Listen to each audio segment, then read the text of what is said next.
de crédito. Esto contradice la versión del magistrado que habría sido coincidencia el viaje de ellos dos en el mismo avión y al mismo país.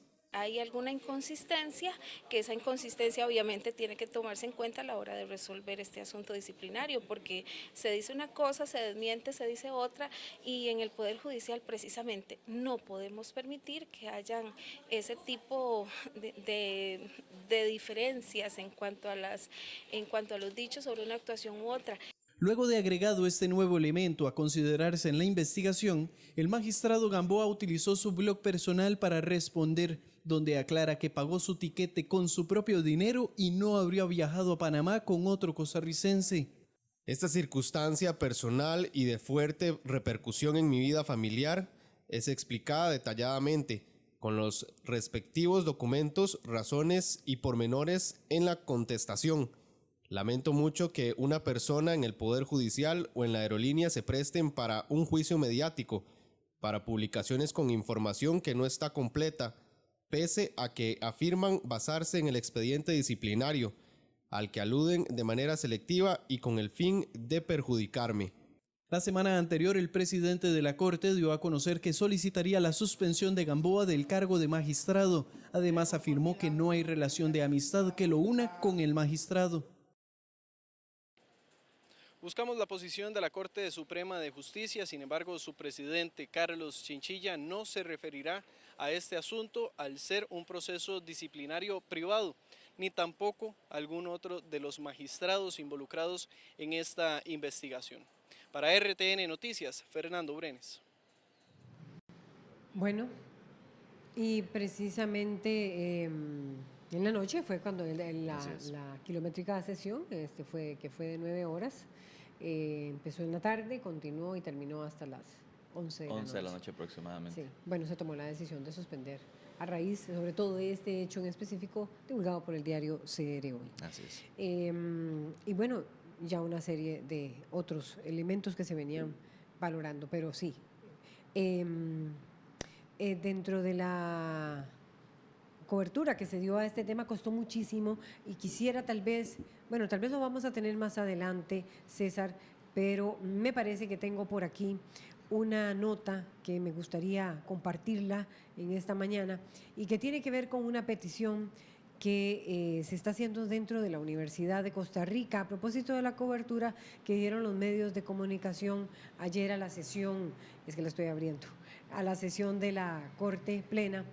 Tiene que ver con los docentes de la Facultad de Derecho y el posgrado de Derecho de la Universidad de Costa Rica ante los acontecimientos denunciados, y ellos están pidiendo, en síntesis, porque no la voy a leer toda, es larga, que en momentos en que se cuestiona a diversas autoridades del más alto nivel del Poder Judicial, ellos dicen que es necesario que órganos competentes para investigar y resolver los diversos aspectos que se han denunciado actúen de forma expedita, pero también están pidiendo que los magistrados y magistradas integrantes de la Corte, como bien lo indica la Fiscalía General, tengan que ser transparentes. En síntesis, dicen que el artículo 58 de la Ley Orgánica demanda la publicidad de las sesiones de la Corte Plena. Ya tenemos a Denise Mora. Entonces están pidiendo las profesoras y profesores de la Universidad de Costa Rica, de la Facultad de Derecho, del posgrado y del posgrado de Derecho, la UCR, que las sesiones de la Corte Plena, basándose en la Ley Orgánica del Poder Judicial, se publiciten, es decir, sean públicas. Ayer no fue pública porque es un proceso disciplinario. Eso está pidiendo hoy esta facultad de la Universidad de Costa Rica, que sean, porque tienen derecho, dicen los ciudadanos y los periodistas también, de conocer, sobre todo porque este es un caso que se ha elaborado a raíz de muchas denuncias dadas en los medios de comunicación. Están citando el artículo 182, me parece, y ahora lo vamos a profundizar con nuestros invitados esta mañana. Nos vamos con Denise Mora. Ya tenemos a nuestra compañera Denise Mora, quien estuvo justamente ayer dándole seguimiento a esta sesión de la Corte Plena y nos tiene más detalles. Buenos días, Denise.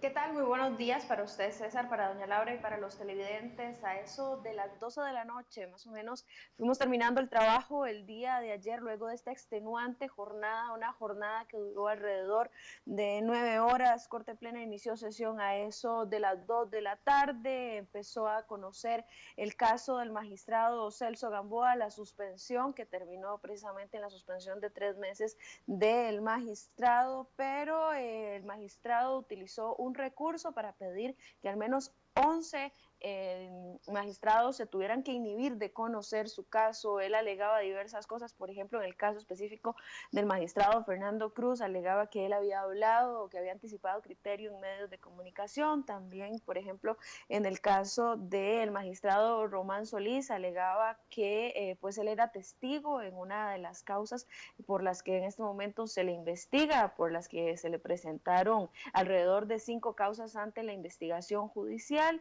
y pues se termina toda esta jornada a eso de las 11:30 de la noche con la suspensión del magistrado Celso Gamboa por una de las causas específicas, la última que trascendió, que tiene que ver con el viaje que habría hecho a Panamá el magistrado Celso Gamboa, y que los tiquetes se habrían comprado con la misma tarjeta que los tiquetes de precisamente el empresario cuestionado Juan Carlos Bolaños, quien es el importador del cemento chino y a quien se le ha vinculado en varias ocasiones con gestiones que habría hecho el magistrado Celso Gamboa. Pero nosotros hemos preparado una crónica acerca de qué fue lo que pasó el día de ayer.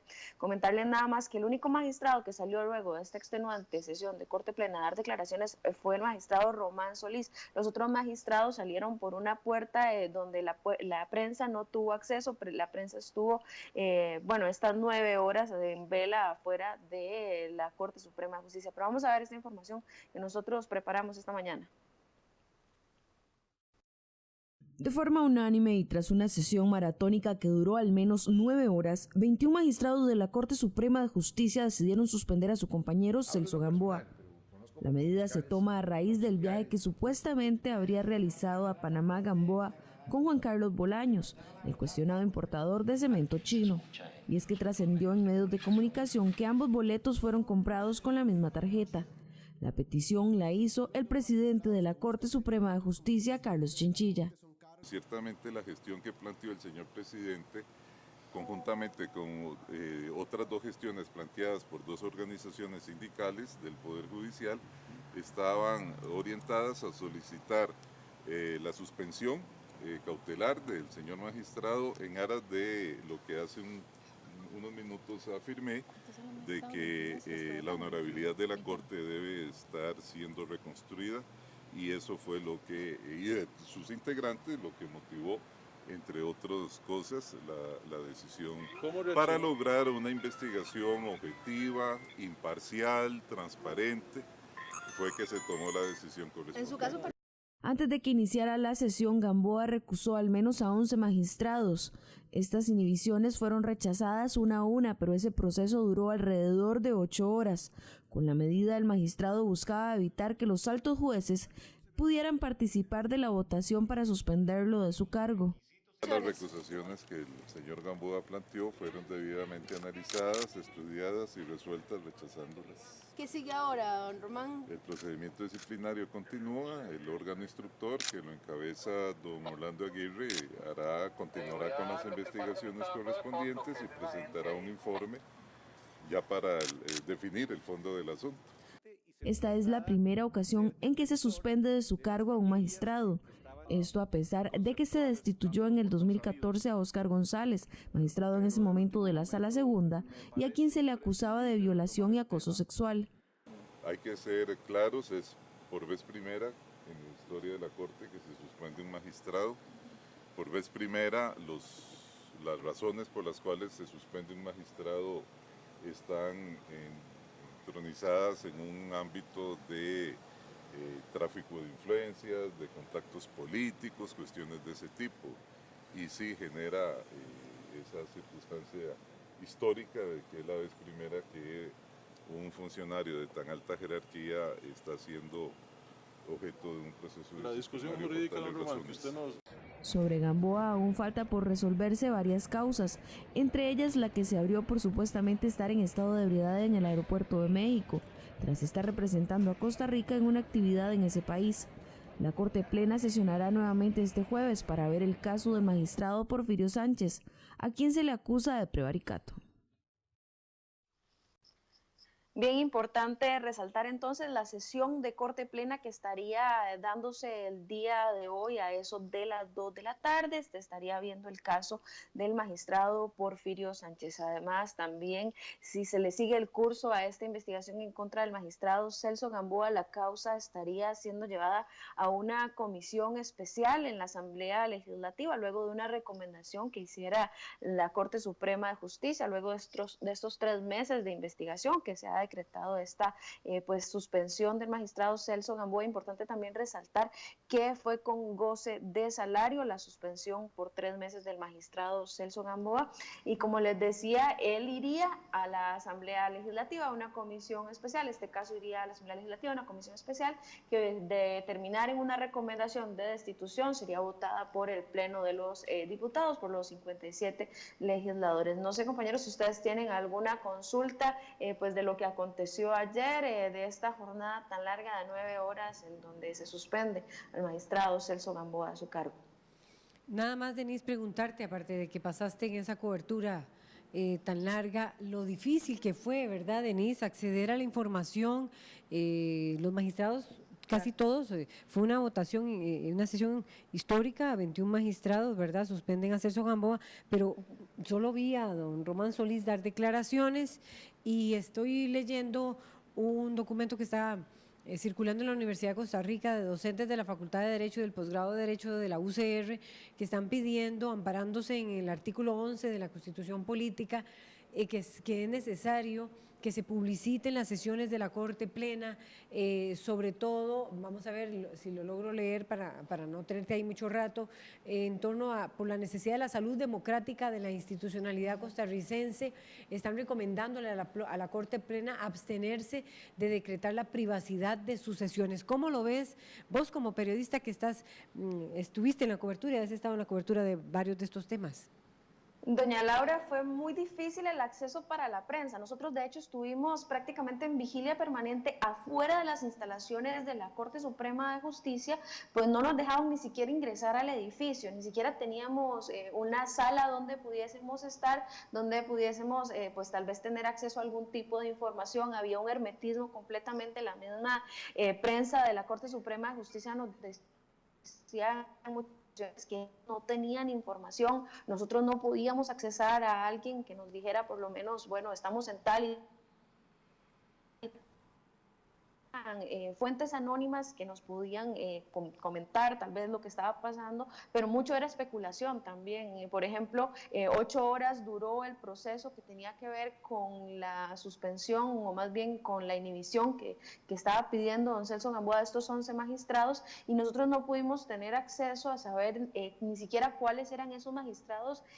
Después trascendió que eran los de la Sala Constitucional y los de la Sala Tercera, pero creo que sí se hace bastante importante, y hay un reclamo de la misma ciudadanía sobre estos casos en particular, de saber qué es lo que piensan los altos jueces, los magistrados sobre el caso, y además se pone en perspectiva la credibilidad de la Corte Suprema de Justicia. Lo decían ayer varios colegas también cuando hablábamos afuera, que la ciudadanía está pidiendo en este momento transparencia del máximo órgano en el que los costarricenses confían, que es la Corte Suprema de Justicia.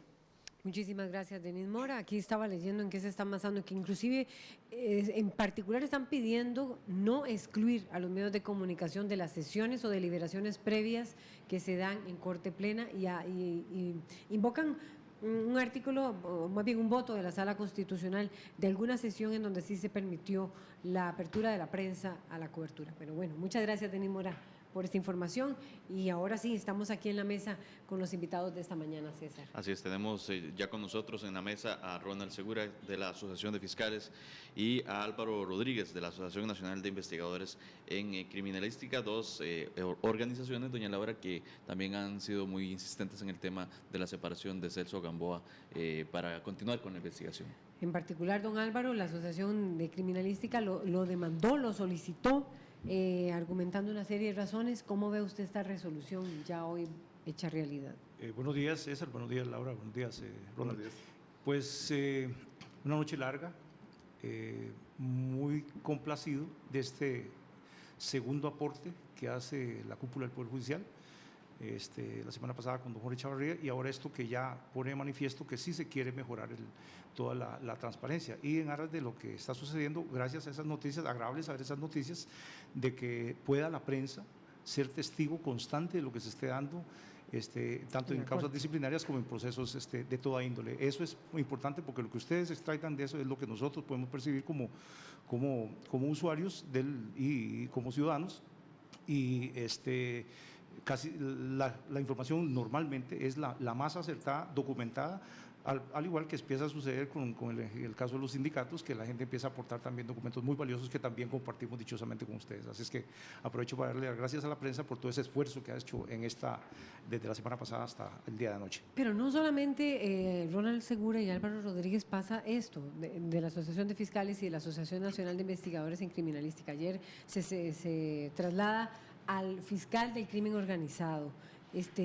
Si uno fuera un corresponsal de una agencia internacional y tuviera que reportar todo lo que está pasando en Costa Rica, es decir, el fiscal general suspendido, un magistrado de la Corte Plena suspendido por investigaciones en un ámbito, como decía Román Solís, de tráfico de influencias y contactos políticos, el fiscal de crimen organizado trasladado. ¿Qué es esto? Se preguntarán muchas personas, y me gustaría que ustedes, ¿qué es lo que está pasando en el Poder Judicial? Mentiras a granel, ¿no? Bueno, don Álvaro Rodríguez, don Ronald Segura, los micrófonos son de ustedes. Bueno, yo creo que el sistema tiene que tener la capacidad, y creo que eso es muy propio de nuestra democracia. Yo estoy en una red internacional de fiscales y de procuradores, y a nivel externo se ve muy bien que el país tenga esa capacidad. Y ellos me preguntan, bueno, es que en los Pero países… esa capacidad, Ronald Segura, no surgió del propio Poder Judicial. Esa, ¿cómo le dicen ustedes? Sí, depuración o esa limpieza no se está dando, digámoslo. Está surgiendo por las denuncias de los medios de comunicación. Efectivamente, pero los medios de comunicación, la libertad de prensa es una de las garantías de las democracias modernas. Y entonces yo conversaba incluso con un politólogo uruguayo que le da seguimiento a las noticias de Costa Rica, y él iba para México. Y yo le decía, bueno, hay que diferenciar entre democracias formales y democracias reales. Nosotros creo que tenemos una democracia real. Hay países que tienen democracias formales. Yo le decía, en el caso de México hay libertad de prensa, pero ¿qué pasa? Tienen una tasa de homicidios de periodistas grandísimas. Nosotros tenemos una democracia que es real, no es formal, y en esta democracia real los medios de comunicación pueden informar y pueden ejercer esa denuncia. Y esto se ha retomado, porque recordemos que hace unos años La Nación, cuando en su momento era un medio, yo diría que era muy íntegro, era un medio que tenía un periodismo investigativo muy fuerte, presentó muchas denuncias también que llevaron a grandes casos a nivel nacional, y todos los conocemos. ¿Qué pasa después de esos grandes casos? La misma Nación, el medio de comunicación, desmonta a todos sus periodistas de investigación, Yanina Zegnini, recuerdo Ernesto Rivera, básicamente los quitaron, y ahora surgen nuevos medios, Semanario Universidad, CR Hoy, que de manera valiente están haciendo el trabajo que antes hacía La Nación. Entonces, redes sociales. Me parece que es un tema de la democracia, y es importante, digamos, que también el Poder Judicial lo haga. Ahora yo veía lo que decía la Universidad de Costa Rica, me parece que es una buena intención, pero recordemos algo, hay un principio de legalidad, entonces hay procedimientos. Entonces, cuando uno lee el artículo 182 de la Ley Orgánica del Poder Judicial, dice votación secreta. Entonces, aunque yo quiera complacer a los medios, en este caso, digamos, por ejemplo, no podría porque estaría violando el debido proceso. Entonces, eso puede ser por una reforma legal, me parece. Si se quiere a futuro, hay que hacer una reforma legal, y el sistema, digamos, yo le decía hoy en una entrevista de radio, para mí el sistema ya se agotó. El sistema que tenemos está agotado, tenemos que renovarlo. La Fiscalía es uno de los órganos que hay que renovarlo más. Está cuestionadísima en este momento. Sí, además está estructurada por un Ministerio Público del año 1973, y estamos en el 2017 con un país con unas exigencias completamente diferentes y con una sociedad más demandante. Eso es lo que tenemos que entender nosotros. Digamos, Costa Rica, si usted ve las últimas mediciones, el descontento popular con la democracia en Costa Rica es muy alto. De hecho, solamente el 46% de los costarricenses creen que en un sistema democrático. El resto piensan que si es un dictador y le arregla los problemas, ellos lo ven bien. ¿Y eso por qué es? Porque conforme vamos las sociedades avanzando y Costa Rica tiene un acceso a internet grandísimo, la gente se informa más y la gente es más demandante. Pero sigue, bueno, la pregunta en el aire que hacía doña Laura, y se la vuelvo a hacer don Ronald y también don Álvaro, la depuración que se está dando dentro del Poder Judicial no fue iniciativa del Poder Judicial, fue un proceso que se vino externamente a través de las denuncias de la prensa y el Poder Judicial se ha visto obligado a reaccionar ante ellas. Mire, la verdad es que no nos vamos a leer las manos entre gitanos. Temas como estos son harto conocidos por la gente que tenemos vieja data de estar ahí, ya sea porque estuvimos trabajando ahí o porque estamos todavía en alguna medida vinculados. Siempre se habla, constantemente se habla de cuestiones que no gozan de la tranquilidad de quienes te lo comentan. Bueno, el Poder Judicial tiene por costumbre ser medianamente temeroso. Vean lo que costó lo de la huelga, cómo costó ciertas cosas, pero ya se levantó. Casualmente, ahora que se dio este paso tan importante, donde la gente ya sí está perdiendo el miedo, pues abre nuevas puertas. Entonces, si nos encontramos en posibilidades dentro de del Código Penal o de la ley orgánica, pues hay que remozar lo que haya. Ya lo dijiste, estamos en el 2017, entonces adecuarse a la época y a lo que está sucediendo ahora, más las redes sociales que fueron claves, ¿verdad? Esas filmaciones en el aeropuerto fueron primero la foto y se sugería que sí, que no, después la ansiedad y toda la historia. Entonces, la verdad es que ubicámonos en este contexto y de aquí en adelante partir con los cambios que sean necesarios. Por supuesto, el aporte fue valiosísimo de la prensa, fue clave, pero qué dicha que también respondieron a las redes sociales porque lo denunciaban de una manera así como un quinto poder, ¿verdad? Pero bueno, ustedes hicieron una denuncia, Álvaro Rodríguez, para que se suspendiera precisamente porque don Celso había participado, había resuelto en la Sala Tercera el caso de la investigación de los diputados nuevamente Víctor Morales Zapata y Otto Guevara, es decir, pero bueno, ahí seguía. Ustedes pidieron la suspensión, hasta que sale este artículo se le suspende y ayer cada uno de los magistrados, es decir, 15 magistrados fueron recusados. Se escucharon 7 respuestas de ellos en torno a esas acusaciones. O sea, ¿qué significa esto? ¿Qué está pasando allí? O sea, ¿cuál es la columna de poder que hay ahí en el Poder Judicial?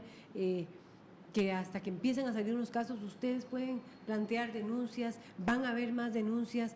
¿Qué está sucediendo allí? ¿O este es un proceso de limpieza que ya empezó a agitarse a raíz de ello? A ver cuántas denuncias las va a haber, de eso puede estar segura. Nosotros como sindicato, como ANIC, la Junta Directiva está recibiendo información variada.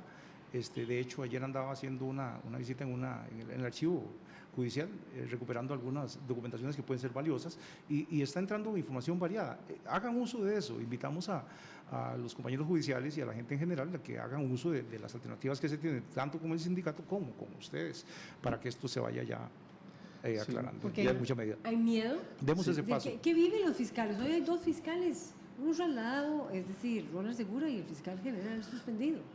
Y en el marco todo esto de tráfico de influencias y contactos políticos en torno a un caso en específico. Vean, como decía Álvaro, el tema de la fiscalía, yo he venido insistiendo. Crimen organizado, nada menos y nada más por obstaculizar este caso.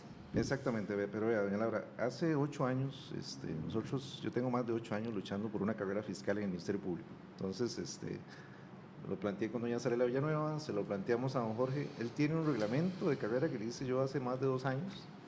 No se ha hecho, ¿por qué? Porque el Ministerio Público nombraba fiscales a dedo, lo sigue nombrando.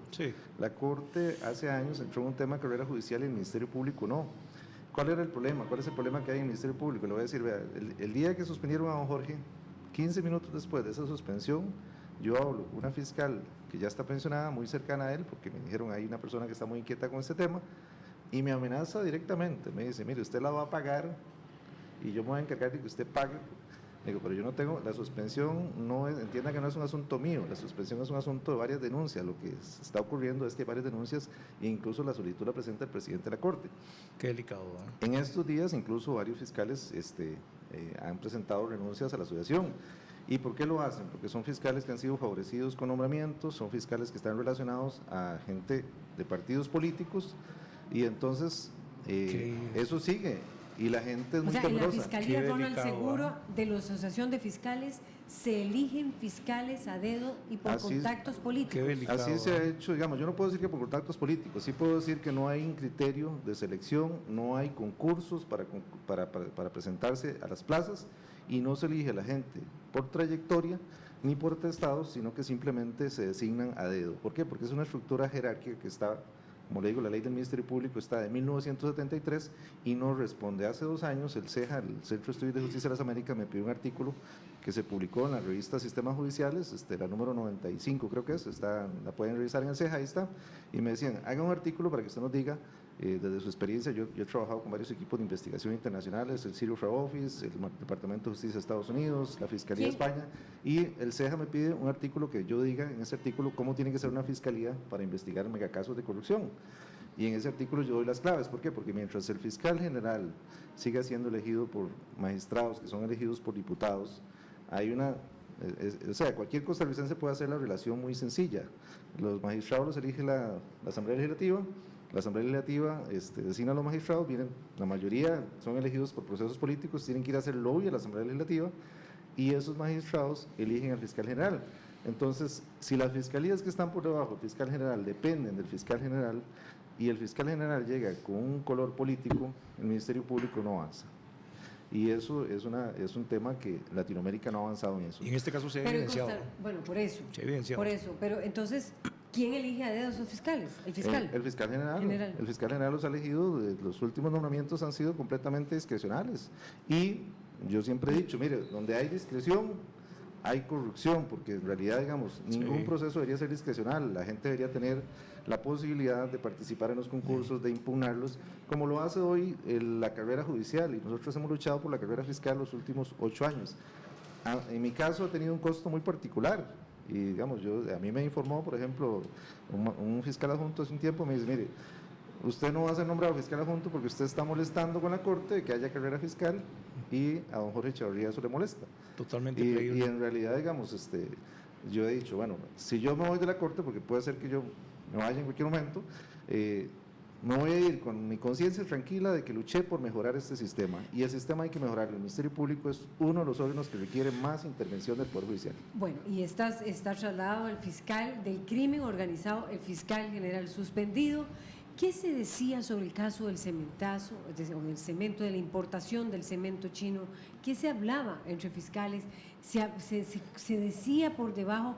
¿Qué se decía dentro de los investigadores? Usted, Álvaro Rodríguez, que pidió la suspensión de Celso, ¿qué se decía en los corrillos de lo que estaba pasando allí? Se hablaba de ocultamiento de información, se hablaba de ocultamiento de pruebas, se hablaba de ese tipo de cosas. Esas cosas pasan entre este caso y otros casos. Ya escuchamos a don Jorge Echevarría faltando a la verdad, argumentando la incapacidad del OIJ para investigar, hablando de que habían solicitudes hechas. ¿Por qué? Incapacidad fue ofensivo el señor fiscal general al decir que basta tener 3er año y licencia de conducir para estar ahí, que no estaríamos en capacidad de investigar. Perdón, el señor, tal vez don Jorge no se acuerda que 6 años se llevó el caso del Fondo de Emergencias, que él estuvo ahí, y hubo investigadores que llegaron a buen puerto, que sería bueno investigar eso. ¿Qué sucedió con eso? Bueno, en este caso, ofende diciendo eso, y eso creó una molestia muy grande para nosotros como sindicato y defendiendo los intereses de los agremiados de ANIC, de OIJ.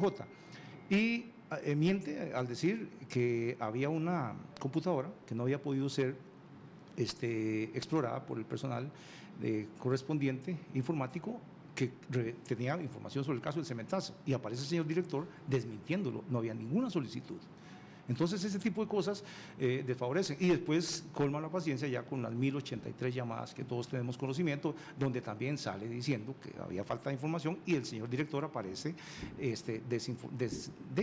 desmintiendo lo que estaba diciendo. Entonces, el director de la OIJ, Walter Espinosa. Sí, don Walter Espinosa aparece desmintiendo eso. Entonces, mentiras acá, mentiras de don Censo, que los pañalitos, todo. Mire, estamos en un ambiente de mentiras donde esa informalidad a ese nivel de administradores del Poder Judicial no calza, no va bien, eso definitivamente no va bien, y molesta que nos estén tomando como tontos, creen con todo el respeto que nos estamos chupando el dedo, pero no es así, y ahí están los resultados, gracias a esas mentiras también que fueron ya aclaradas, pues están donde corresponde por el momento para que haya transparencia a la hora de las investigaciones. Álvaro Rodríguez, de la Asociación de Investigadores de Criminalística. Ya Ronald Segura quiere hablar también de la Asociación de Fiscales. Tenemos que hacer un corte porque ya venimos también con el ex vicepresidente de la Corte, José Manuel Arroyo, y estará con nosotros, esperamos, don Fernando Cruz, magistrado de la Sala Constitucional, uno de los que fue recusado y donde hubo más bronca entre don Celso Gamboa y don Fernando Cruz por los alegatos en torno a que había adelantado criterios don Fernando Cruz. Así que ya venimos, quédese con RTN Revista.